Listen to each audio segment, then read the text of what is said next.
Welcome, deep divers. Today, we're diving into the extraordinary life of one of America's most transformative figures, a man whose story is, well, almost too cinematic to be real. It really is. Imagine stepping into the presidency when your nation is flat on its back. I mean, in the absolute depths of the Great Depression. Unbelievable pressure. Only to then lead that same nation through a global war that completely reshapes the world order. Right. And if that wasn't enough. And if that weren't enough, he's the only U.S. president to ever serve more than 2 terms, shattering a tradition set by George Washington himself. Just incredible. Just think about the immense challenges he faced, the weight of the world on his shoulders, and the sheer audacity of his vision. Indeed. Franklin Delano Roosevelt, the 32nd president, navigated crises of such magnitude that they demanded nothing less than, well, revolutionary action. His decisions, his policies, and even his deeply personal struggles fundamentally altered the American social contract, repositioned the United States as a global superpower, and carved out a new role for government in the lives of its citizens. It's hard to overstate. Absolutely.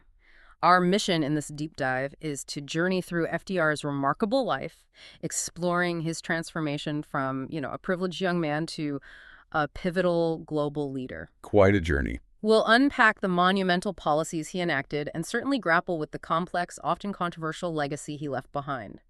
We're sifting through stacks of sources, searching for those truly essential nuggets of knowledge and those surprising aha moments. Yeah, those moments that make you rethink things. So you can get a shortcut to being genuinely well-informed about a figure whose influence still resonates in modern America and its role on the world stage.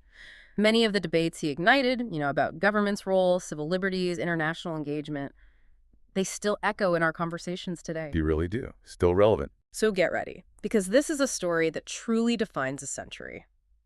Okay, so to truly understand the man who would lead America through its darkest hours, we have to first trace the surprising path of his youth. Right, you have to start at the beginning. And that journey, as with so many figures of history, begins right at the very beginning.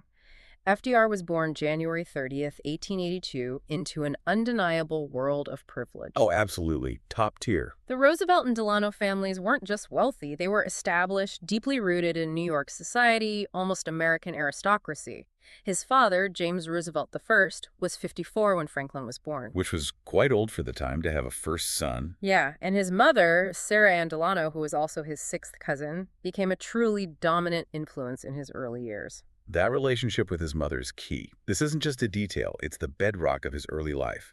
This elite background opened doors to incredible opportunities, like being homeschooled by European governesses, attending the exclusive Groton School, then Harvard, and later Columbia Law. The standard path for someone of his class. Exactly. And within that privilege, you see an early moral imperative being instilled particularly by his Groton headmaster, Endicott Peabody. Ah, Peabody. Peabody preached a very specific duty, the Christian obligation to help the less fortunate, and urged his students toward public service. It's a powerful connection, suggesting how these early moral teachings might have, influenced the progressive path Roosevelt would later forge. Perhaps even compelling him to look beyond his own comfortable world. And there's this truly fantastic anecdote that almost defies belief, given what he later became. When Franklin was just 2 years old, President Grover Cleveland reportedly met him and said, "This is amazing. My little man, I am making a strange wish for you. It is that you may never be president of the United States." Wow. Talk about irony. Talk about an unexpected, almost prophetic wish, especially for someone who not only become president, but serve an unprecedented 4 terms, longer than anyone else in history. It highlights just how unforeseen his trajectory was. Totally unforeseen. Nobody could have predicted it. So from that comfortable, even sheltered childhood, he moved into his education and early career, which gave us some truly intriguing glimpses into the man he'd become. He was a natural at writing, shooting, and sailing, all the pursuits of a young, privileged gentleman. Frequent trips to Europe as a child made him conversant in German and French. Which gave him that broader worldview early on. Right. He attended Harvard, graduated in just 3 years in 1903, and was even editor-in-chief of the Harvard Crimson. An early sign of leadership. Definitely. An early sign of his leadership and communication skills. He later attended Columbia Law, but dropped out after passing the New York bar exam in 1907, then joined a law firm working in admiralty law. It seems the practice of law itself wasn't his ultimate passion. No, it seems not. What's truly insightful here, I think, is his own reflection on his college economics courses. He famously stated, "I took economics courses in college for 4 years, and everything I was taught was wrong." That's incredible considering what he later did. Right. This statement, given his later revolutionary economic policies that completely upended conventional wisdom, is incredibly revealing. It shows an early independent streak, a willingness to challenge established academic and economic doctrines, Yeah. which would become a defining characteristic of his presidency as he grappled with the Great Depression. He wasn't afraid to say, look, the old rules don't apply anymore. And what's also fascinating and quite humanizing, I think, is his personal passion for stamp collecting. Ah, yes, the stamps. He started at age 8 and continued it throughout his entire presidency, even working with Postmaster General James A. Farley on stamp designs. Right.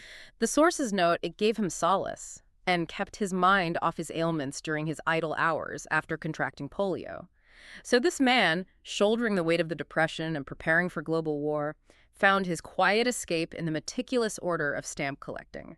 It almost feels like a contradiction, doesn't it? It does, and it's a powerful detail. It speaks to a mind that maybe craved order amidst chaos. Yeah. A small, tangible world where he could exert control. That makes sense. And perhaps it was in these moments of meticulous focus that he recharged for the immense, uncontrollable challenges of his public life. Beyond that, his fifth cousin, Theodore Roosevelt, who became president in 1901, was also a huge role model and hero to Franklin. Teddy. Right. Big influence. Huge. This wasn't just family admiration. It was a powerful, early political inspiration, undoubtedly fueling his own nascent ambitions for public service and, well, a larger stage. His personal life, you mentioned, took some profoundly complex turns, particularly his marriage. He proposed to Eleanor Roosevelt, Theodore Roosevelt's niece, in 1903. Keeping it in the family, sorta. Sorta, yeah. And they married in 1905, with President Theodore Roosevelt himself giving away the bride. They had 6 children, though one son, Franklin, sadly died in infancy. The early dynamic was, well, pretty classic for their class and time. Franklin, self-assured, charismatic, totally at ease in social settings. The life of the party. Exactly. While Eleanor was initially shy, often insecure, and frankly disliked social life, she delegated childcare to caregivers, admitting she knew absolutely nothing about handling or feeding a baby, which tells you something about the societal expectations and norms for women in her social sphere at the time. A very different world. Very different. But their marriage, and Eleanor's role within it, fundamentally transformed after she discovered Franklin's affair with his social secretary, Lucy Mercer, in 1918. Oh, wow. That must have been devastating. This is a profound personal and emotional earthquake, absolutely. That must have been a devastating blow, a moment of immense personal crisis for both of them. His formidable mother, Sarah, objected strongly to divorce. A powerful force, his mother. Yes, and Mercer herself, bound by the social conventions of the time, refused to marry a divorced man with 5 children. So the marriage continued, but it clearly shifted, as the sources describe, into what became more of a political partnership. That's the term they use, yeah. Eleanor established her own separate home at Valkill and dedicated herself to social and political causes, quite independently of her husband. It's a truly poignant detail that she refused his request in 1942, as his health was failing, to live with him again. That really speaks volumes, doesn't it? Yeah. This emotional break, though painful, arguably freed Eleanor in an extraordinary way. It allowed her to become a significant political force in her own right. Absolutely, her own voice. No longer just the president's wife, but an independent advocate for civil rights, social justice, and later, for the United Nations. This painful evolution, ironically, amplified the Roosevelt legacy by giving it a second powerful voice that operated on issues often overlooked or even avoided by the president himself. So the partnership became truly political. Exactly. This shift from a traditional personal partner to a more detached political colleague may have, paradoxically, broadened the scope of the Roosevelt influence and impacted Franklin's own political development, allowing him to operate with a greater, albeit perhaps emotionally costly, single-mindedness in his public life. And we should note, there were also allegations of other affairs, with his private secretary Marguerite Lahan and even Crown Princess Martha of Norway, Right. suggesting a deeply complex private life behind the the carefully constructed public facade. So from the complexities of his personal life, this crucible of privilege and profound emotional shifts, we move to his first real forays into public office. That's stepping onto the stage. It was in the rough and tumble world of politics that Franklin Roosevelt truly began to find his stride, moving beyond the family name and forging his own progressive identity. He cared little for the daily grind of practicing law, knowing his true calling was in public service. In 1910, driven by an undeniable ambition, he ran for the New York State Senate in a strongly Republican district. A tough race to pick for your first run. Exactly. And he won, quite surprisingly, amidst a broader Democratic landslide. This is a crucial early indicator of his political savvy and charisma. He acted as his own campaign manager, a very hands-on approach, and extensively traveled the district by automobile, which was a rare luxury and an innovative campaign tactic at the time. Using technology even then. Right. This showcased an early zeal for campaigning and a willingness to embrace new methods. Newspapers and political cartoons quickly picked up on this, even depicting the second coming of a Roosevelt, acknowledging both the powerful name recognition and the arrival of a dynamic new political force. His impact in the state Senate was immediate. He quickly positioned himself as a leader of the insurgents, openly opposing the powerful Tammany Hall machine within the state Democratic Party. Taking on the establishment right away. A bold move for a newcomer, definitely. And he played a key role in a prolonged deadlock against Tammany-backed candidates in the 1911 U.S. Senate election. This period was pivotal. It marked his development as a consistently progressive politician, supporting labor and social welfare programs. You can see the seeds there. In hindsight, these actions were clearly a significant foreshadowing of his later New Deal policies, demonstrating an early commitment to government intervention for the public good. Absolutely. The pattern starts early. His success in state politics propelled him onto the national stage. In March 1913, he was appointed Assistant Secretary of the Navy by President Woodrow Wilson. Yeah. Following in Teddy's footsteps there. Right, a position his famous cousin Theodore had also held. The sources tell us he had a deep affection for the Navy, almost a romantic attachment, and was a staunch advocate for a large, efficient force. His time in the Navy Department provided a truly invaluable experience that would serve him tremendously later on. Under Wilson, he and Secretary Josephus Daniels instituted a merit-based promotion system and extended civilian control over pretty autonomous Navy departments. Streamlining things. Yeah. What's truly fascinating is that he earned significant respect from union leaders for his fairness, with no strikes occurring during his 7+ years in the office. That's impressive. It is. This early immersion in labor issues, wartime management, naval strategy, and logistics during World War I would be critically important for his future presidency, giving him a direct understanding of national mobilization and large-scale administration. Practical experience. Exactly. He also ran unsuccessfully for the U.S. Senate in 1914, which taught him a valuable political lesson.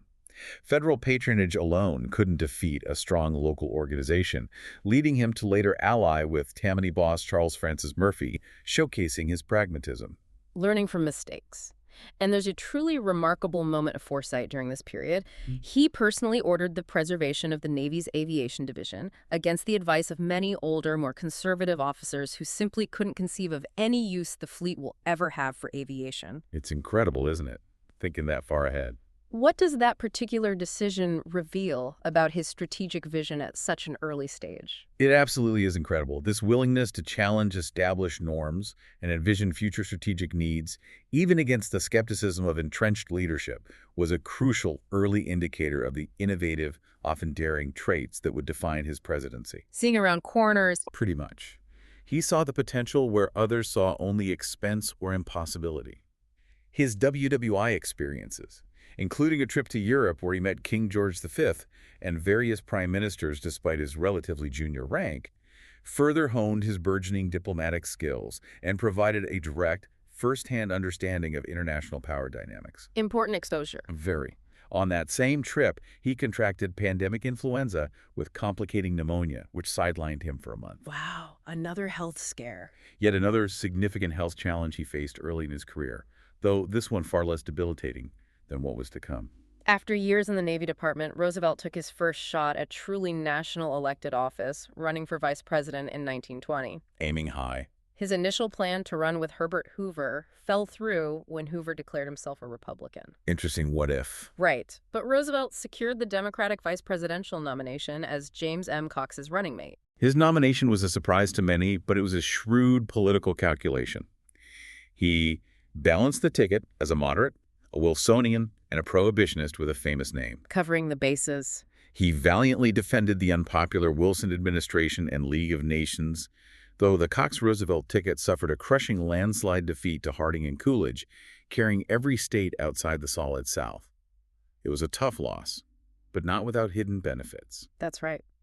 Despite the loss, Roosevelt later reflected that the relationships and goodwill he built during this extensive national campaign were actually a major asset for his later 1932 presidential bid. Networking, even in defeat. Exactly.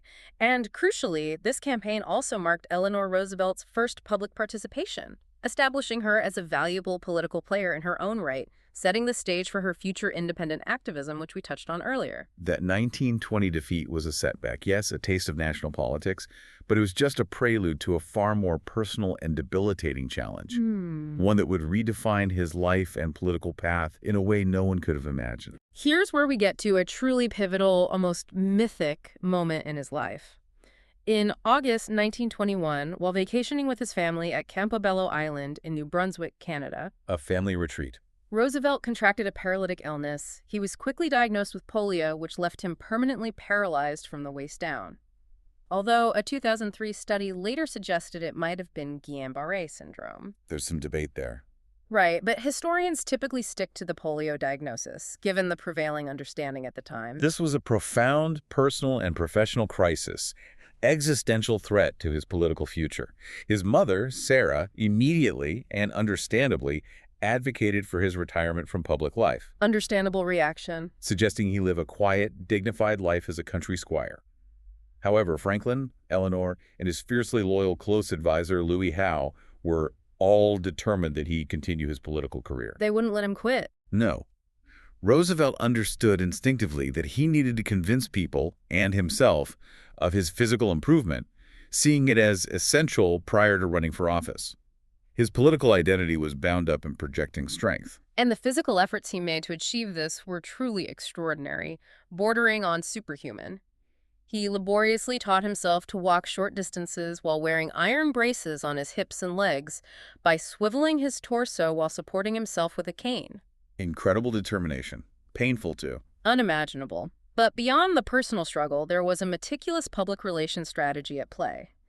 Crucially, he was careful never to be seen using his wheelchair in public, and usually appeared standing upright, supported on one side by an aide or one of his sons. Managing the image constantly. This meticulously crafted public image was maintained at immense personal cost, concealing the true extent of his disability from the vast majority of the American public. This battle with polio forged a remarkable inner strength, a profound resilience that would define his leadership.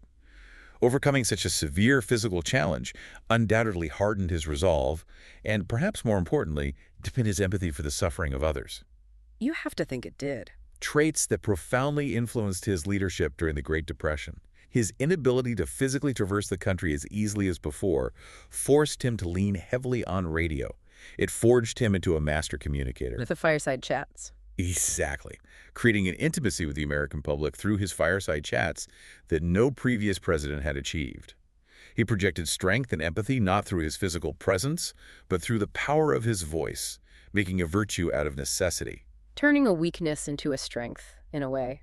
In a way, yes. This personal struggle shaped his public persona and communication style, creating an image of resilience that resonated deeply with a nation facing its own colossal struggles. Out of this immense personal struggle emerged a renewed commitment to public service and some truly innovative approaches, not just for his own rehabilitation, but for the broader public. Right, he turned it outwards. Starting in 1925, Roosevelt spent significant time in the South, where the Warm Springs waters offered some relief. He eventually established a rehabilitation center at Warm Springs, Georgia in 1926. Warm Springs becomes central to his story. It does.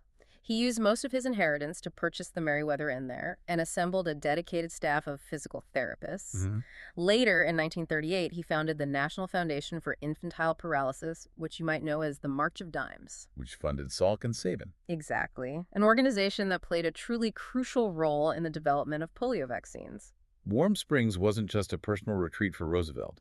It was a testament to his profound belief in hydrotherapy and a powerful symbol of turning personal adversity into a public good. An example of his lifelong commitment to fighting the disease.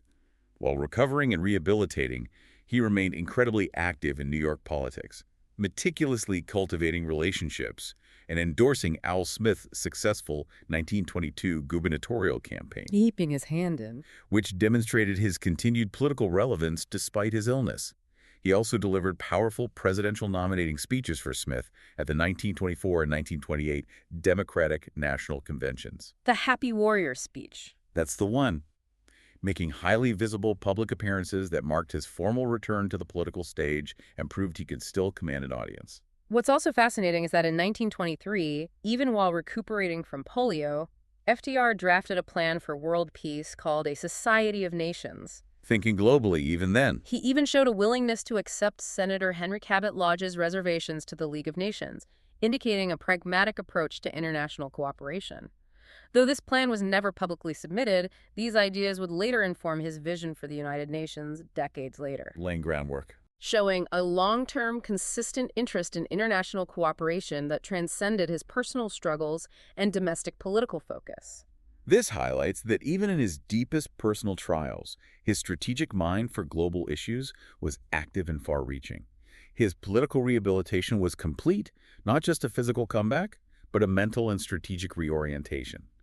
The stage was truly set for a powerful return to elected office. But with a different man at the helm, a leader fundamentally shaped and hardened by adversity. His political rehabilitation reached its apex when Al Smith, the 1928 Democratic presidential nominee, asked a reluctant Roosevelt to run for governor of New York. Smith needed him. Right. FDR initially feared a Republican landslide that year and the prospect of leaving his beloved Warm Springs, where he found so much solace and physical benefit. He really loved Warm Springs. But party leaders, seeing his unique appeal, convinced him he was the only one who could defeat the strong Republican nominee, Albert Ottinger. And this was a truly pivotal moment, one that dramatically altered his trajectory. Roosevelt won by a surprisingly narrow 1% margin. Close call. Very close. While, ironically, Smith lost the presidency in even his home state of New York. This outcome effectively elevated FDR to a national contender, separating him from the defeated Democratic ticket. He was then re-elected in 1930 by a decisive 14% margin. Okay, much stronger showing. Clearly demonstrating his growing popularity and the public's confidence in his leadership, even as the economic storm clouds gathered. His governorship from 1929 to 1932 became a crucial proving ground, almost a live laboratory for his future presidency. The timing was incredible. Right. This was precisely when the Wall Street crash of October 1929 ushered in the cataclysm of the Great Depression. He quickly grasped the seriousness of the situation and, importantly, initiated state-level solutions that, in hindsight, were clear precursors. The blueprints. The early blueprints of his National New Deal policies. Indeed. We see him acting decisively. He established a state employment commission, becoming the first governor to publicly endorse the idea of unemployment insurance, a truly progressive notion for the time. Way ahead of the curve there. He proposed an economic relief package and, crucially, created the Temporary Emergency Relief Administration, or TERA, which was a massive undertaking, assisting over 1/3 of New York population between 1932 and 1938. A third. Wow. Huge impact. He also supported reforestation, creating New York State forest system, tying into his lifelong interest in conservation.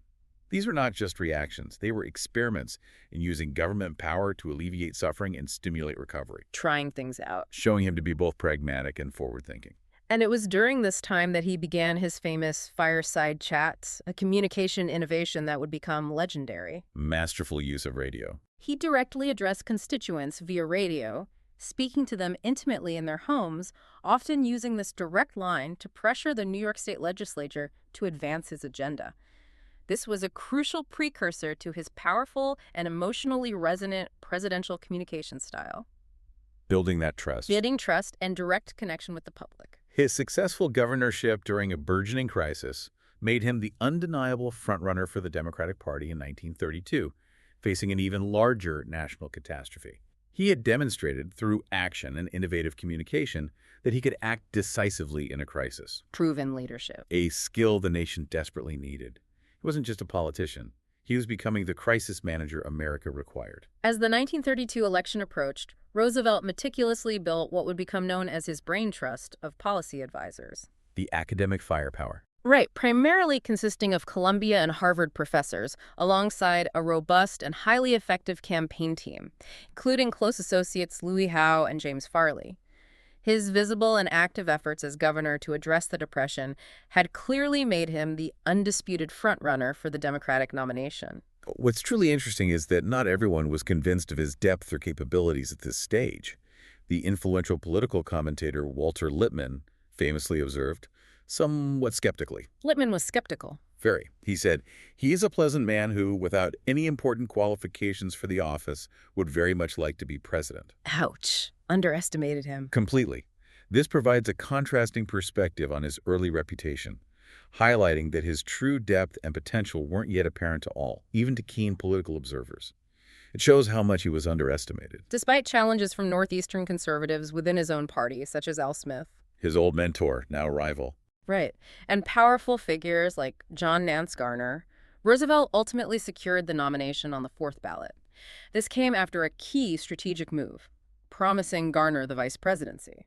The famous backroom deal. He then made history by flying to Chicago to accept the nomination in person, a dramatic break from tradition where candidates typically waited at home to be notified. Showing vigor. Exactly. This act not only showcased his vigor despite his disability, but also signaled a clear departure from political norms and eagerness to embrace a new kind of leadership. His acceptance speech was iconic. Delivered to a nation desperate for hope, he declared, I pledge myself to a new deal for the American people." The famous phrase is born. This is more than a political campaign. It is a call to arms. He wasn't just offering policies, he was offering a new philosophy of government. He promised a sweeping array of reforms, including securities regulation, tariff reduction, farm relief, and large-scale public works. A huge agenda. Massive. The Democratic platform also included the popular repeal of prohibition, which FDR, previously non-committal on the issue, now vowed to uphold. His campaign strategy was largely cautious, wisely focusing on incumbent Herbert Hoover's economic failings rather than overly specific, detailed policy proposals. Smart politics. Allowing him flexibility once in office. The election itself was a resounding and undeniable mandate for change. Roosevelt won 57% of the popular vote, carrying all but 6 states, decisively defeating incumbent Herbert Hoover in a landslide. A political earthquake. It wasn't just a victory, it was a seismic shift. This victory was far more than just an election win. It heralded a fundamental political realignment and the creation of what historians call the New Deal coalition, a truly diverse and powerful alliance. Bringing all these groups together. Exactly. This wasn't just a collection of voting blocks. It was a conscious, almost revolutionary restitching of American political identity.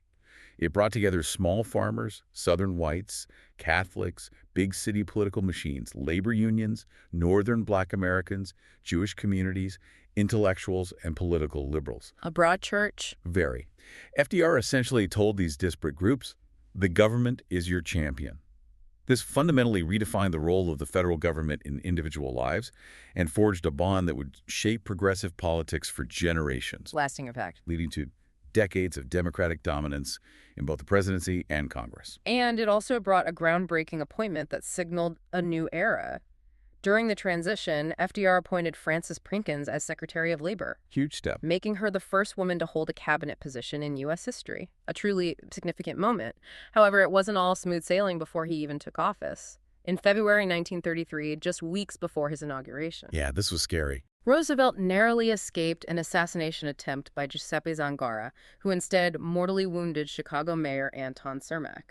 That event, just before he took the oath of office, was a stark and terrifying reminder of the intense challenges and dangers he would face, a precursor to the immense pressures that lay ahead. Definitely a bad omen. With the presidency secured and a nation literally on its knees, gripped by fear and economic despair, FDR prepared to lead America through its darkest economic hour, knowing the stakes could not be higher. As president, Roosevelt's administrative style was unique, to say the least. He maintained a strong personal control over all major decisions, even if it sometimes led to delays, inefficiencies, or resentments among his staff.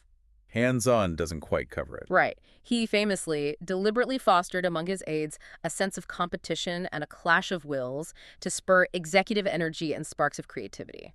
It sounds like a bit of a chaotic brilliance, doesn't it? It was, and this hands-on, often chaotic, yet undeniably effective style was absolutely crucial for managing the unprecedented expansion of government he was about to unleash. Had to be, maybe. Maybe. When he was inaugurated on March 4th, 1933, the U.S. was in deep crisis. A staggering 25% unemployment rate. Farm prices had plummeted by 60%, industrial production was halved, widespread homelessness was rampant, and banks were closed in 32 states. 32 states. The whole system was frozen. The entire financial system was on the verge of total collapse. It sounds like the country was truly on the brink of societal breakdown. His persistent optimism and activism must have been utterly essential in renewing the national spirit. Hope was maybe his most important tool early on. Giving people a sense that something could be done, and he immediately put his innovative communication style to use, continuing his fireside chats, delivering his proposals and reassurance directly to the American public in their homes. That connection was vital. His entire program was famously built on three urgent pillars: relief, recovery, and reform. Relief, recovery, reform. The 3 R's. His first move was dramatic and immediate. On his second day in office, he declared a 4-day national bank holiday, closing every bank in the country to stop the catastrophic runs. Just stopped every attack. Stopped the bleeding. Congress then, almost sight unseen, passed the Emergency Banking Act. When banks reopened just days later, the psychological impact was enormous. Stock prices rose 15%, and over $1 billion was returned to vaults, People trusted it again. effectively ending the bank panic and restoring a crucial measure of confidence. He also quickly signed the Cullen-Harrison Act, symbolically ending prohibition, Popular move. which was wildly popular and generated immediate tax revenue. This initial burst of decisive legislative action was crucial, setting the stage for the dramatic and experimental interventions of the first New Deal. The first 100 days of the 73rd Congress became an enduring benchmark for presidential action, a period of whirlwind legislative activity known as the First New Deal from 1933-1934. A legendary period. It was a flurry of experimentation, really, throwing everything at the wall to see what would stick. We're about to dive into a dizzying array of initiatives, but for our deep divers, the key here isn't to memorize every single program. Right, the alphabet soup. It's to grasp the breadth of his experimental spirit and the philosophy that guided this massive expansion of government power. Exactly. For immediate relief and fostering recovery, you had key programs like the Federal Emergency Relief Administration, FERA, which distributed emergency aid directly to states. Then the Public Works Administration, PWA, Building stuff, big stuff. which oversaw massive-scale public works dams, bridges, schools, literally building the infrastructure of modern America. Yeah. The Rural Electrification Administration, REA, a truly transformative program, brought electricity to millions of rural homes that had been left in the dark, Changed lives completely. changing daily life for countless families. And his favorite, the Civilian Conservation Corps, CCC, which hired 250,000 unemployed young men for rural projects like planting millions of trees, building trails, and conserving natural resources. Gave them jobs and purpose, and helped the environment. It provided both jobs and a sense of purpose. But not all programs are without controversy. The Agricultural Adjustment Administration, AAA, aimed to increase commodity prices by paying farmers to leave land uncultivated and cut herds. The controversial part. A program heavily criticized, even condemned, when crops were plowed under and livestock killed even as people went hungry. It was a tough, often brutal decision and a desperate attempt to stabilize prices. A real paradox there. Then there was the Tennessee Valley Authority, TVA, the largest government-owned industrial enterprise which built dams, modernized agriculture, and controlled floods across a vast multi-state region. Huge undertaking. While undeniably bringing progress, it was also criticized for displacing thousands of people who lived in the valleys being flooded. On the reform front, the Glass-Steagall Act was monumental, This one is huge. creating the Federal Deposit Insurance Corporation, FDIC, to underwrite savings deposits, providing that crucial government guarantee for your bank deposits, something we now take for granted but was revolutionary at the time. Still around today, FDIC. Yep. It also significantly limited affiliations between commercial banks and securities firms. And to address the rampant speculation that contributed to the crash, the Securities and Exchange Commission, SEC, was established in 1934 to regulate securities trading and protect investors. Trying to prevent another crash. Right. The Federal Communications Commission, FCC, was also established in 1934 to regulate telecommunications. He even tried to address cutthroat competition with the National Industrial Recovery Act, NIRA, which sought to establish industry rules and suspend antitrust laws. But that one ran into trouble. Big trouble. That was a major setback. It was later declared unconstitutional by the Supreme Court in 1935, a sign of battles to come. And he made the rather controversial move with Executive Order 6102, declaring that all privately held gold must be sold to the U.S. Treasury. Confiscating gold, essentially. Raising the price to $35 per ounce to counter deflation.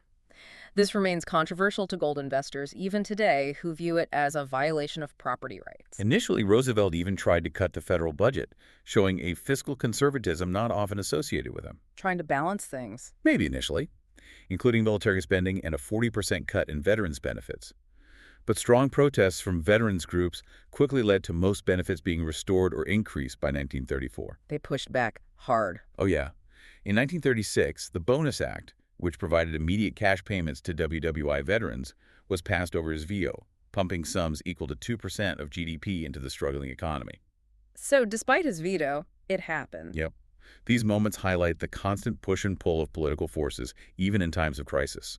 The first New Deal was a whirlwind, but FDR soon faced a changing political landscape that demanded a second act from his administration.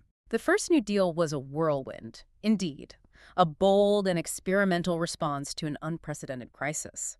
But FDR soon faced a changing political landscape, with growing opposition from both the left and right that demanded a second act, what historians call the Second New Deal, from 1935-1936. Moving into the next phase. This was where he really began solidifying the American welfare state. Exactly. Empowered by significant Democratic gains in the 1934 congressional elections, the first item on his agenda was creating a broad social insurance program, the Social Security Act. Probably the most famous New Deal program. Arguably, yes.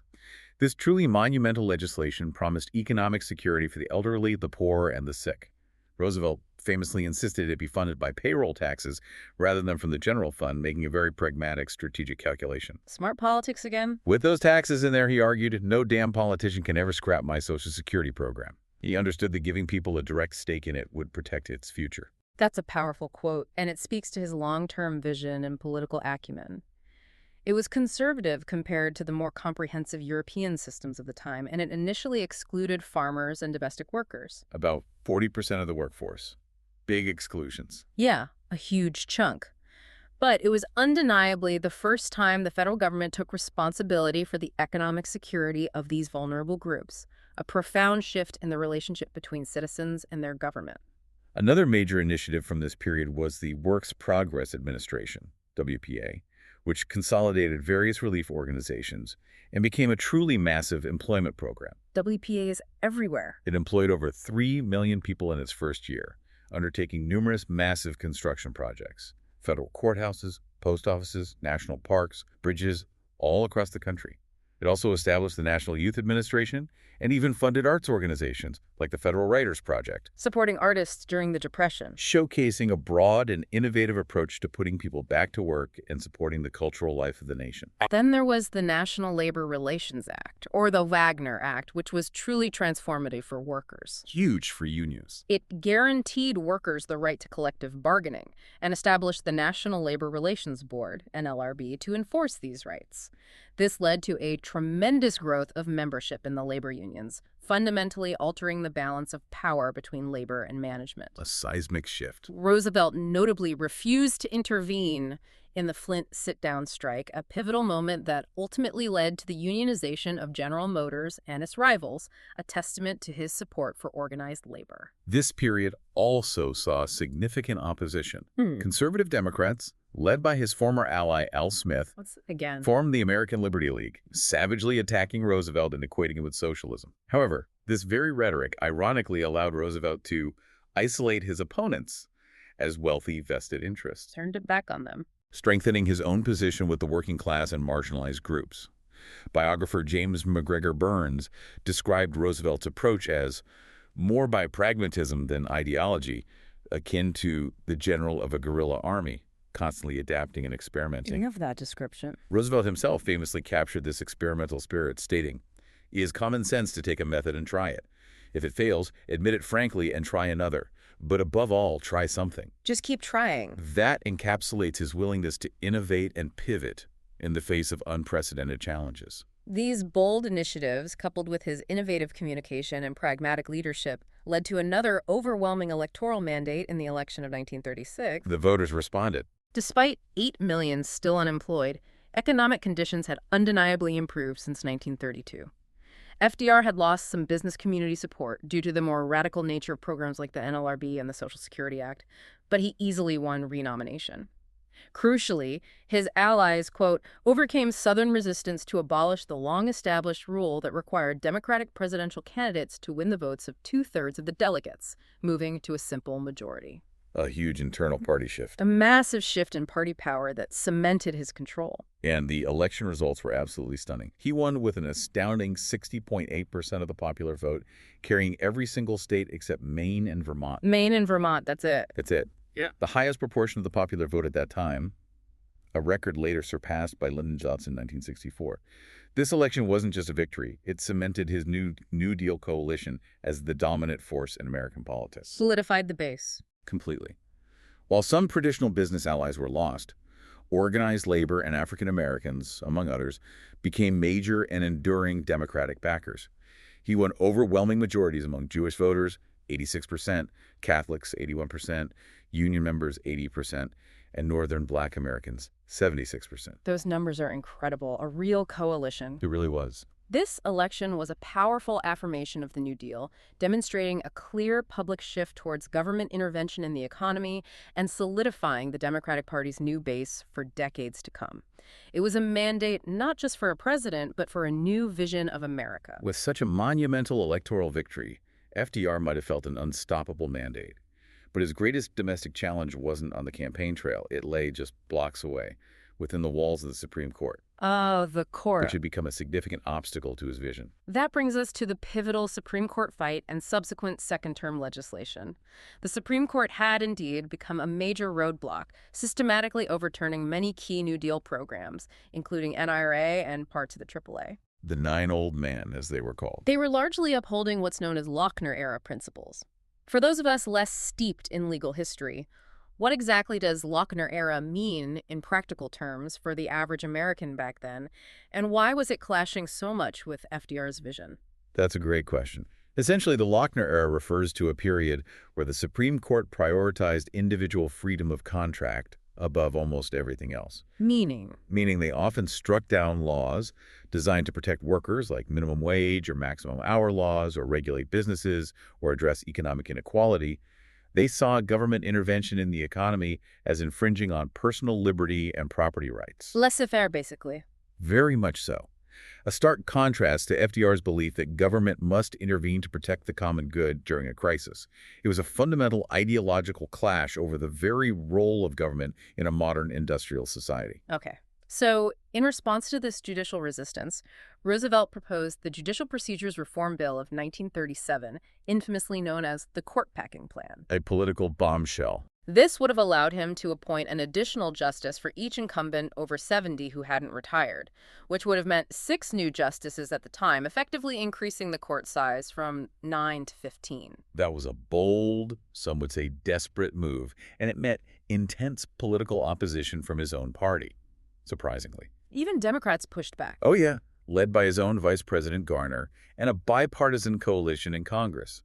Chief Justice Charles Evans Hughes publicly opposed it, articulating why it was an attack on judicial independence.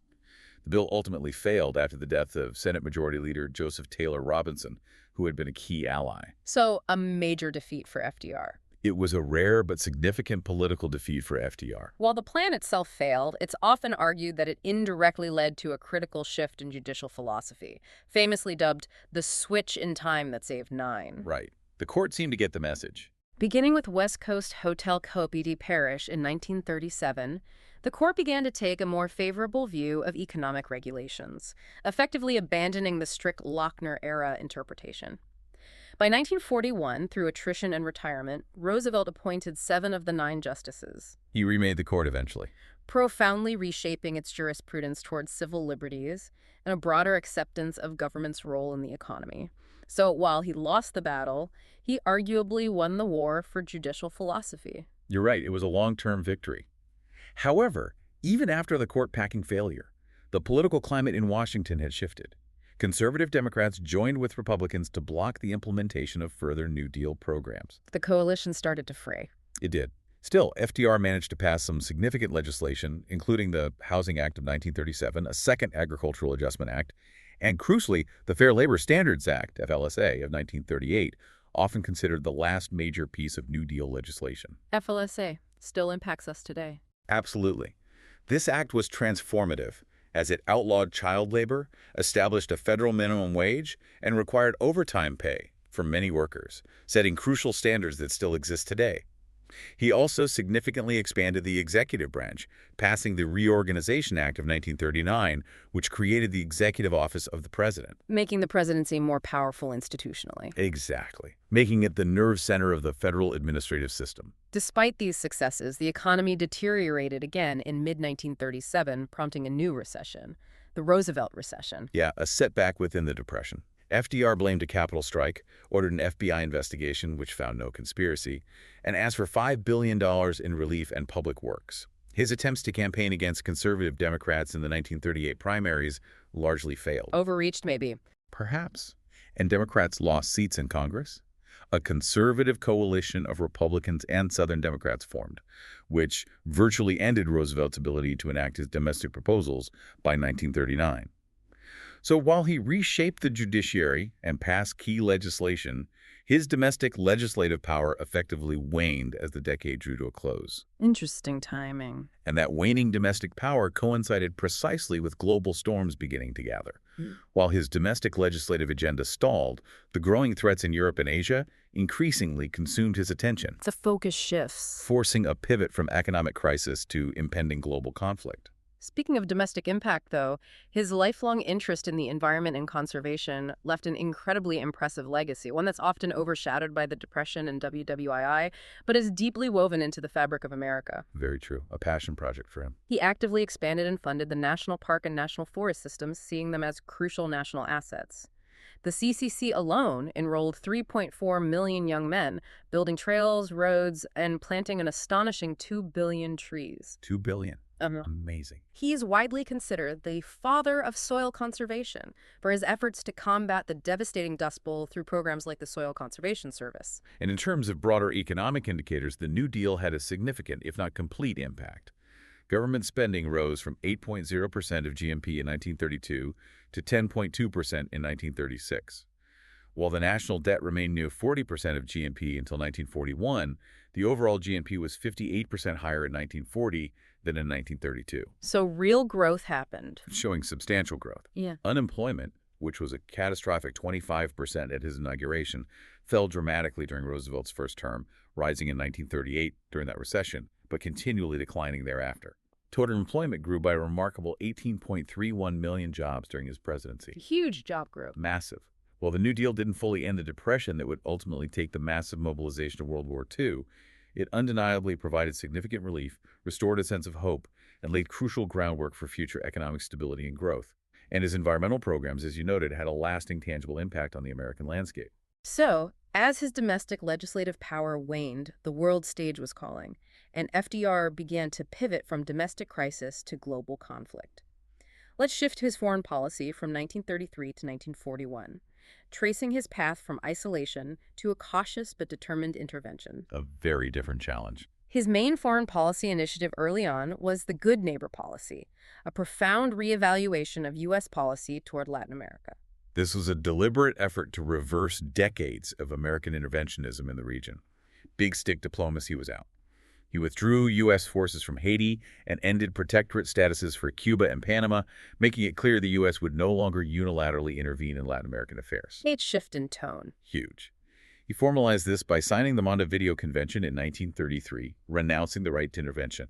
He He also, notably, normalized relations with the Soviet Union in 1933, a diplomatic breakthrough after years of non-recognition. Controversial at the time. Very, though both nations were soon disillusioned by a lack of progress on debt repayment or trade agreements. But American foreign policy at home was still largely dominated by strong non-interventionism, bolstered by influential figures like Senator Gerald Nye, whose committee highlighted perceived corporate profiteering in WWI. The merchants of death narrative. Right. Congress passed a series of Neutrality Acts that, in essence, prevented FDR from selling arms or providing loans to victims of aggression, tying his hands even as the international situation grew more volatile.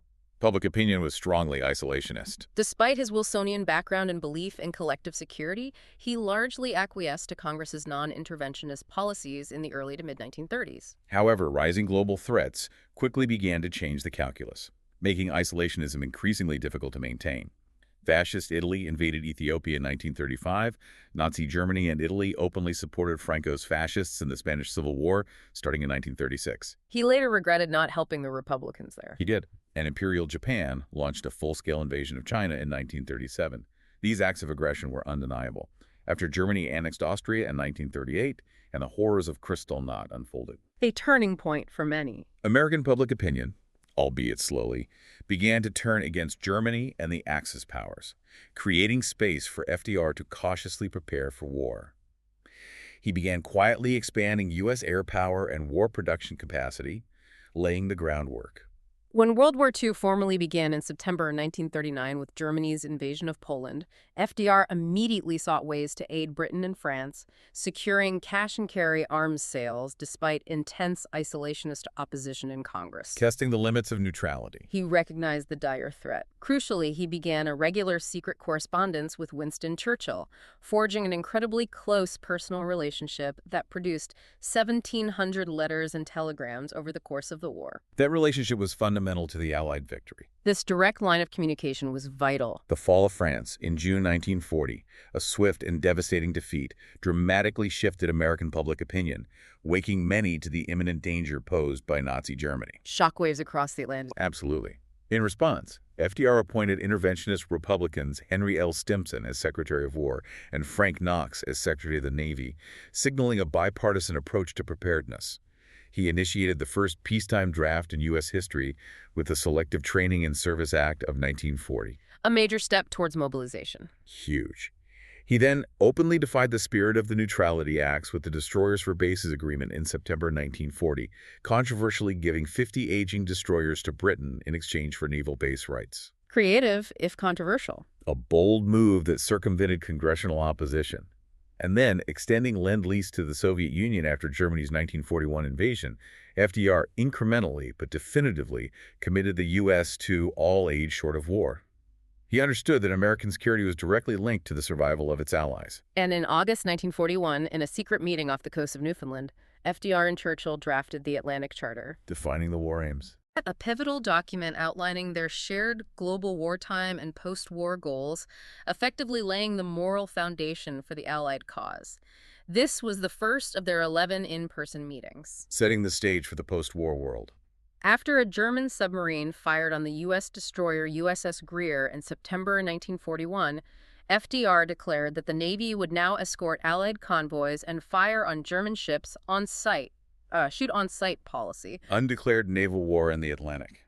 This act, supported by Americans 2-1, brought the U.S. Navy into direct, undeclared conflict, signaling that America was rapidly hurtling toward full-scale war. The momentum was building. The intensifying global situation created a unique political challenge at home, leading to the election of 1940, where speculation was rife about FDR running for an unprecedented third term. Breaking the taboo. This was a truly historic moment, breaking a two-term tradition honored since George Washington. With Germany sweeping through Western Europe and the Battle of Britain raging, Roosevelt ultimately decided that only he had the necessary experience and skills to see the nation safely through the Nazi threat. Felt he had to stay. He felt a profound sense of duty and saw himself as indispensable. He easily overcame challenges at the July 1940 Democratic National Convention, though his relationship with Vice President John Garner, who deeply opposed his liberal policies and the idea of a third term, fractured completely. Garner was out. To replace Garner, FDR made another controversial choice. He selected Henry A. Wallace, a former Republican who had become a staunch supporter of the New Deal, as his running mate. Oh, Wallace, a polarizing figure. This was despite significant opposition from conservative Democrats who found Wallace too radical and, frankly, a bit eccentric. The campaign itself was intense. The race was tied in late August, but FDR's popularity surged after the announcement of the Destroyers for Bases Agreement, Showed decisive leadership. demonstrating public approval for his decisive action. Republican Wendell Willkie, a popular businessman, supported much of the New Deal and aid to Britain, but crucially warned that FDR would drag the U.S. into war. The central attack against him. FDR, in response to these anxieties, famously promised to keep the country out of the war while subtly continuing to prepare for it. Roosevelt won with 55% of the popular vote, securing 38 states and almost 85% of the electoral vote. This election was a powerful affirmation of the unique pressures of wartime and the extraordinary trust placed in FDR by the American people, They stuck with him. marking a historic deviation from American political norms and setting a new precedent for presidential power in a time of crisis. With his third term secured, FDR faced the immediate reality of global conflict and the full weight of leading a nation into war. World War II absolutely dominated FDR's attention during his third and fourth terms. By late 1940, rearmament was already in high gear, Industry cranking up. with the U.S. rapidly expanding its industrial capacity and aiming to become nothing less than the arsenal of democracy for the Allied cause. His For Freedom speech in January 1941 was a powerful articulation of the global fight, laying out the fundamental human rights at stake: freedom of speech and expression, freedom of worship, freedom from want, and freedom from fear. Defining what they were fighting for. Exactly. It was a moral blueprint for the Allied effort. Assisted by Republican Wendell Willkie, who lent crucial bipartisan support, FDR won congressional approval for the groundbreaking Lend-Lease program. Lend-Lease, a game changer. Huge. This provided massive military and economic aid to Britain and China with no repayment, effectively bypassing the Neutrality Acts, and was later extended to the Soviet Union after Germany's invasion. It was a revolutionary way to commit American resources without formally entering the war. Of course, isolationist opposition remained vocal, with influential figures like Charles Lindbergh and the America First Committee vehemently attacking FDR as a warmonger, Very bitter opposition. accusing him of deliberately leading the country into war. Meanwhile, relations with Imperial Japan had been rapidly deteriorating since its invasion of Manchuria in 1931. After Japan occupied French Indochina, FDR made a critical move. He cut off oil sales. The oil embargo. Yeah. Crucial step. Depriving Japan of over 95% of its vital oil supply, and placed the Philippine military under American command. Japan, incensed and dependent on these resources, signed the Tripartite Pact with Germany and Italy, solidifying the Axis powers. Raising the stakes dramatically. Then came the day that lives in infamy. December 7th. On December 7, 1941, Japan launched a surprise attack on the U.S. naval base at Pearl Harbor, Hawaii, destroying the battleship fleet and tragically killing 2,403 Americans. A devastating blow. Simultaneously, Japanese forces launched attacks across the Pacific, targeting British Hong Kong, the Philippines, and other strategic points. The next day, FDR delivered his famous infamy speech to a shocked Congress, Uniting the country instantly. leading to a nearly unanimous declaration of war on Japan. Anti-war sentiment largely evaporated overnight, replaced by a powerful unity of purpose. Germany and Italy, honoring their pact with Japan, declared war on the U.S. on December 11, 1941, with the U.S. responding in kind. And suddenly, America's in a global two-front war. The nation was now fully, tragically, engaged in a two-front global war. It's important to note, given the enduring conspiracy theories, that the sources emphasize that a majority of scholars have rejected the conspiracy theories that Roosevelt or any other high government officials knew in advance about the attack on Pearl Harbor. Right. Intelligence failure, yes. Conspiracy, no. U.S. officials certainly knew war was imminent in the Pacific and expected an attack, but intelligence pointed towards targets like the Dutch East Indies or Thailand, not Pearl Harbor itself. The surprise was genuine. With America formally at war, FDR immediately focused on forging unbreakable alliances and establishing a cohesive global strategy. In late December 1941, at the Arcadia Conference in Washington, D.C., Churchill and Roosevelt established the crucial Europe First strategy, Germany first. prioritizing the defeat of Nazi Germany before Japan. They formed the Combined Chiefs of Staff and Combined Munitions Assignments Board to coordinate military policy and resource allocation on an unprecedented scale. On January 1st, 1942, the U.S. and allies issued the Declaration by United Nations, a foundational document that formalized their alliance and commitment to cooperation. The precursor to the UN organization. A crucial step towards post-war order. For American military strategy, FDR formed the Joint Chiefs of Staff, bringing together top military leaders like King, Marshall, Arnold, and Leahy. But, crucially, he avoided micromanaging the war, Let the generals run the battle. allowing his top military officers to make most tactical and strategic decisions, while high-level diplomacy and grand strategy were often conducted through trusted aides like Harry Hopkins, his key emissary. What's truly fascinating here, and often overlooked in the broader narrative, is the authorization of the nuclear program. The Manhattan Project. Following the Einstein-Zillard letter in 1939, which warned of potential German atomic research, FDR authorized preliminary research into nuclear weapons due to fears of a German project. After Pearl Harbor, he secured immense funding and oversaw the highly secret Manhattan Project, collaborating closely with British scientists. A secret weapon in development.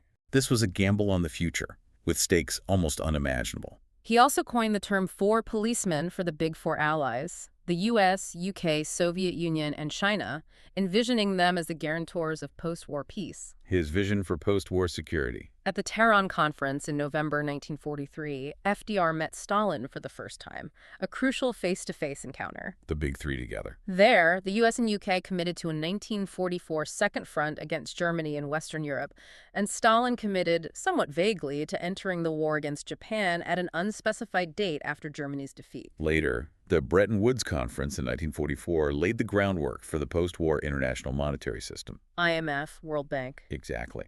And the Dumbarton-Oaks Conference outlined the structure of the United Nations. FDR made the UN his highest post-war priority, believing deeply in collective security and expecting it to be controlled by the Big Four: Washington, Moscow, London, and Beijing, effectively acting as global peacekeepers.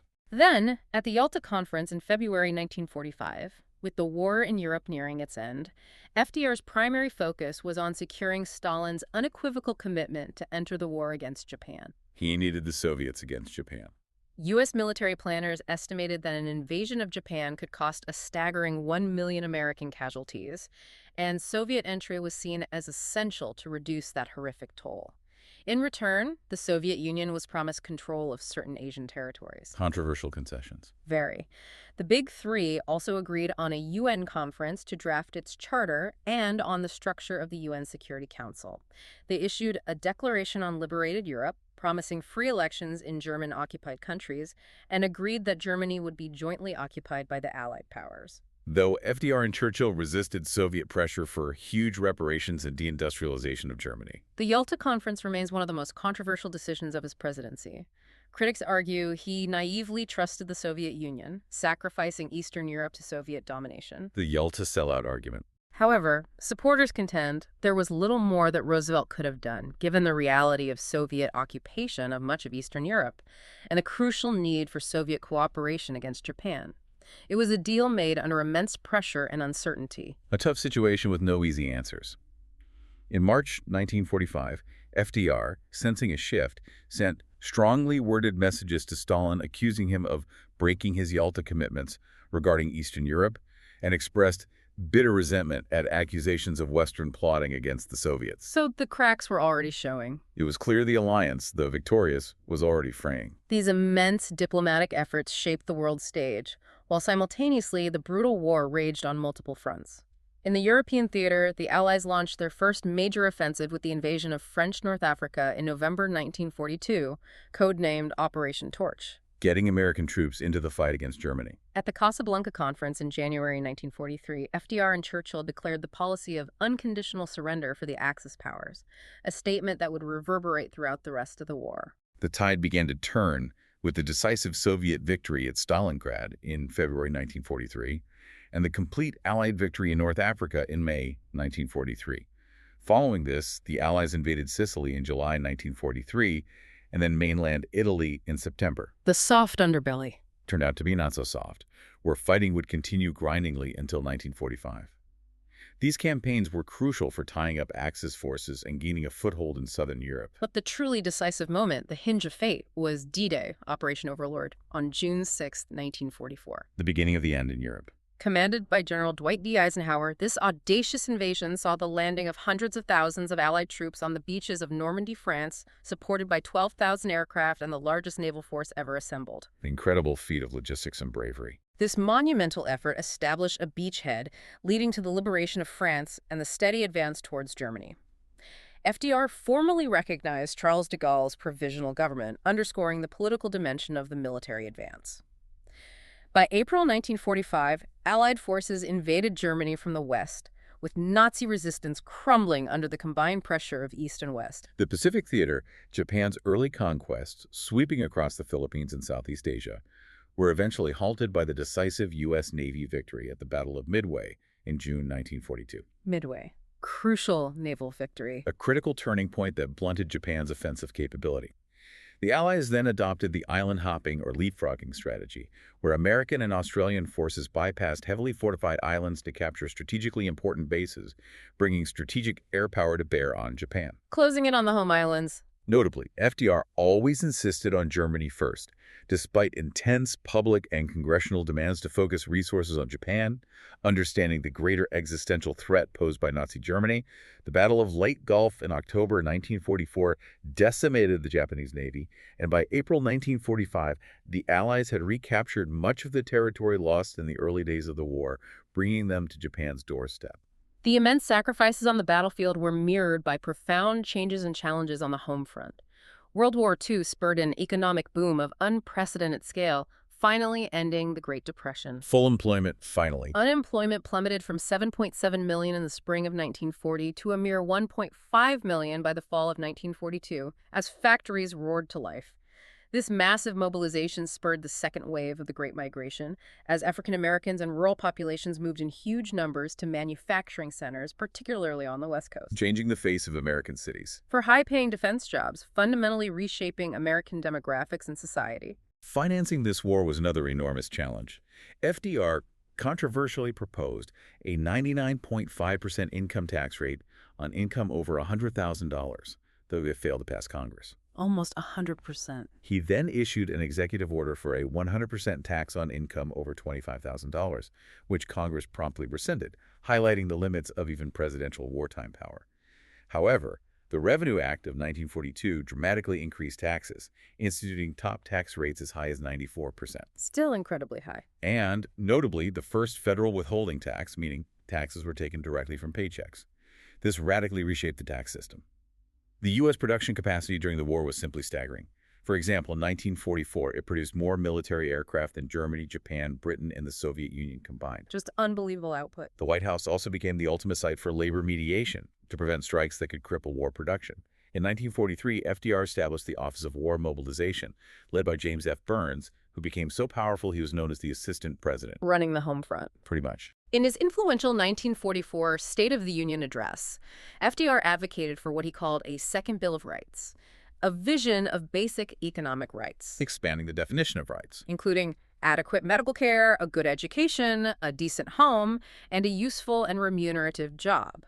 This powerful vision became the basis of the Democratic Party's aspirations for the better part of 4 decades, shaping progressive thought for generations.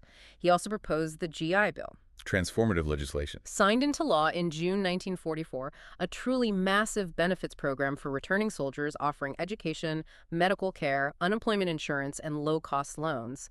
Over half of the 15 million who served benefited from this, transforming post-war America by creating a new middle class. Towards the end of his life, perhaps reflecting on the deep partisan divides he had faced, he even supported forming a new liberal party with Republican Wendell Willkie. Interesting idea. 2 clear ideological parties. Believing in the idea of 2 ideologically distinct and strong parties in American politics. The immense strain of war, however, took a heavy, visible toll on the president's health. A chain smoker throughout his adult life, FDR's health had been visibly declining since at least 1940.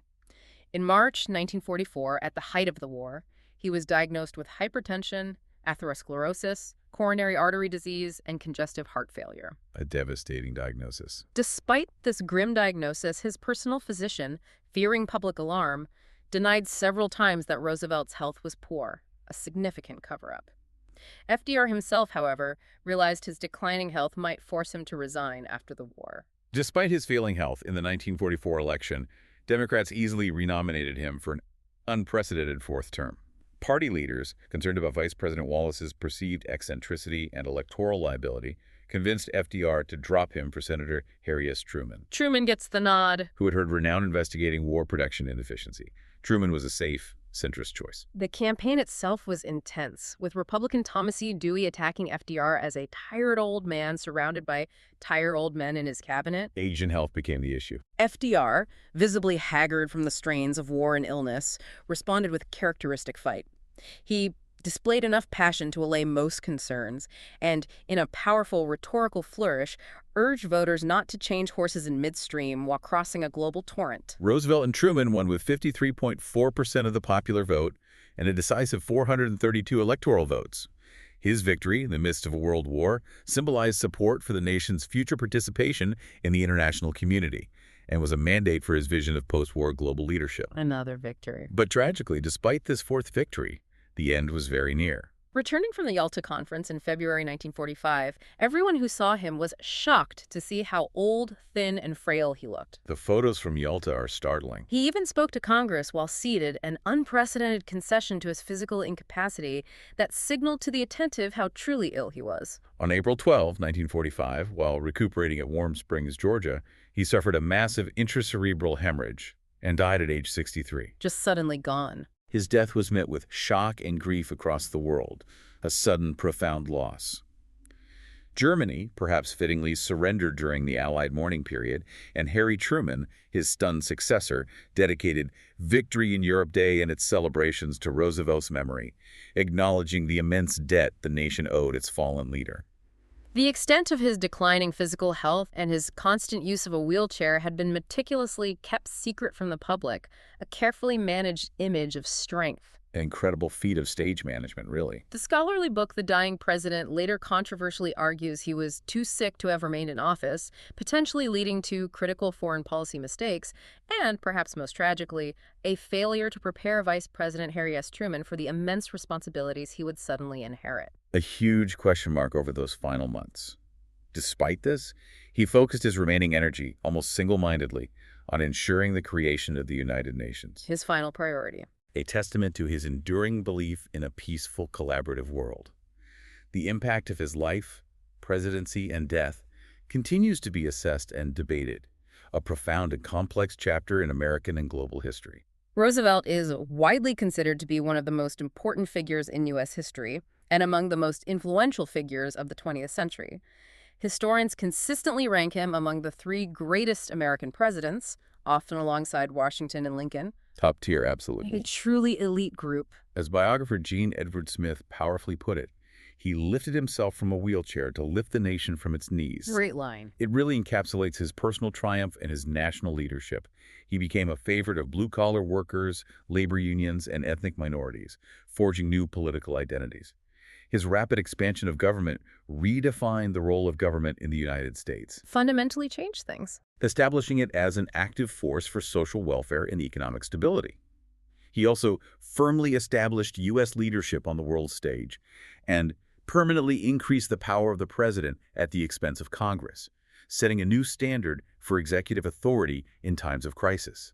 He truly redefined liberalism for generations. His Second Bill of Rights, that vision of economic and social security, became the basis of the Democratic Party's aspirations for the better part of 4 decades, a political North Star. Shaped the party's platform for years. His wife, Eleanor Roosevelt, continued his legacy, becoming a powerful advocate for civil rights and a key figure in the formation of the United Nations. Even later presidents like Lyndon B. Johnson notably modeled his presidency on Roosevelt's, drawing direct inspiration for his own Great Society programs from the New Deal's ambition and scope. While widely lauded, his actions also drew truly intense criticism during his presidency for his policies, his consolidation of power, and of course for breaking the two-term tradition. And later, long after his death, new lines of attack emerged. The reevaluation starts, highlighting his administration's complex record on issues like helping the Jews of Europe, the internment of Japanese Americans, and his reluctance to push for anti-lynching legislation. Economically, conservatives consistently criticized his policies, particularly what they saw as a shift in tone from individualism to collectivism through the expansion of the welfare state and economic regulation. The debate over big government. Ronald Reagan's later political career, for instance, was deeply shaped by his opposition to the New Deal's tenets, illustrating this enduring ideological divide. And, as we mentioned, his Executive Order 6102, which mandated the sale of privately held gold to the Treasury, remains controversial to gold investors to this day, Still debated in some circles. who view it as a violation of property rights. His civil rights record is, without question, profoundly complex and often contradictory. He continued Hoover's Mexican repatriation program during the Depression, which scholars now often call ethnic cleansing, excluding Mexican Americans from New Deal benefits and serving as a chilling precedent for Roosevelt's internment of Japanese Americans.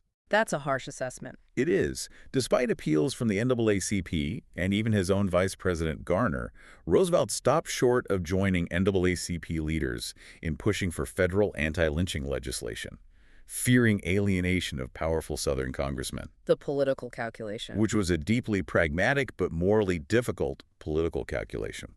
He also did not appoint or nominate a single African American as secretary or assistant secretary to his cabinet, though he did have influential black advisors outside the cabinet. However, it's also true that his Fair Employment Practices Committee, FEPC, established in 1941, was the first national program directed against employment discrimination, A step forward, definitely. and played a major role in opening new opportunities for non-white workers during World War II, a significant step forward. But perhaps his single most criticized action remains Executive Order 9066, issued in 1942. The internment camps, a dark chapter. Which forcibly relocated over 110,000 Japanese American citizens and immigrants to hastily built camps in interior, harsh locations, a profound violation of civil liberties. Tragically, the Supreme Court even upheld this action in Korematsu v. United States. And then there's the intense and painful historical debate surrounding his actions, or inactions, regarding the Holocaust. Some historians, with the benefit of hindsight, call his record very poor. Strong criticism. It's noted that he helped institute a quota for Jewish students at Harvard in 1923 when he was on the Board of Overseers. After Kristallnacht, he recalled his ambassador from Germany but did not loosen immigration quotas to allow more Jewish refugees into the U.S. Didn't open the door. Critics argued his administration actively discouraged Jewish refugees and that he could have potentially saved 190,000 Jewish lives. Polish Home Army agent Jan Karski, who personally briefed FDR on the extermination of 1.8 million Jews, famously reported that the president did not ask one question about the Jews, focusing instead on the larger war effort. That's chilling. While he did eventually establish the War Refugee Board in January 1944, a crucial, though arguably late, initiative specifically tasked with rescuing victims of Nazi persecution. Better late than never. Perhaps. His administration maintained the belief that the best way to help was to end the war as quickly as possible, and top military leaders rejected proposals to bomb the extermination camps, citing logistical difficulties and a focus on military targets. These criticisms highlight the profound moral dilemmas faced by a wartime president, Impossible choices. especially concerning civil liberties and human rights in times of existential national emergency, and these debates continue to shape our understanding of his legacy. Despite these controversies and the moral complexities, his impact is indelibly etched into the American landscape and consciousness. FDR is commemorated through numerous memorials across the nation and the world. His presence is still felt. His beloved Hyde Park home, Springwood, is now a National Historic Site and home to his presidential library, a treasure trove of his papers and artifacts. In Washington, D.C., there's the expansive 7.5-acre Roosevelt Memorial, a powerful tribute to his 4 terms, and a more modest marble block memorial that he himself suggested for his own commemoration. A humble suggestion from him. And of course, he is honored on the American dime, a direct result of his leadership in establishing the March of Dimes, which ultimately helped combat polio. The aircraft carrier USS Franklin D. Roosevelt, commissioned at the end of WWII, bore his name, and London's Westminster Abbey even has a stone tablet memorial. In a final symbolic gesture, Welfare Island in New York City was renamed Roosevelt Island in his honor. So memorials everywhere. These memorials underscore his enduring presence in public memory and how his various achievements, from wartime leadership to combating polio and reshaping the role of government, continue to be celebrated, demonstrating the immense breadth and depth of his influence on America and the world. And there you have it, deep divers. We've journeyed through Franklin D. Roosevelt's remarkable and profoundly impactful life, from his privileged beginnings and deeply personal battle with polio to his transformative leadership during the Great Depression and World War II. Quite right. He was a president of unprecedented action, forging a new role for government domestically and, in so doing, establishing America's leadership on the global stage for the rest of the 20th century. His legacy is certainly not monolithic, but rather a rich, often challenging mosaic of immense achievements and profound controversies, a powerful testament to the difficult choices leaders must make in times of extreme crisis. Right. Not simple. His decisions continue to shape American society, its government, and its role in the world, provoking debate and reflection even today. So as you reflect on this deep dive, consider this provocative thought. What aspects of Roosevelt's pragmatism and his unwavering willingness to try something, even in the face of immense uncertainty, do you think are most relevant for leaders confronting complex, intractable crises today? A good question for now. And what crucial lessons do his more controversial decisions, such as the Japanese-American internment or his administration's approach to the Holocaust, offer us about the delicate and often painful balance between national security and civil liberties in times of emergency? Thank you for joining us on this deep dive. We encourage you to continue exploring the rich, complex, and enduring history of Franklin Delano Roosevelt and the profound questions his presidency raises for all of us.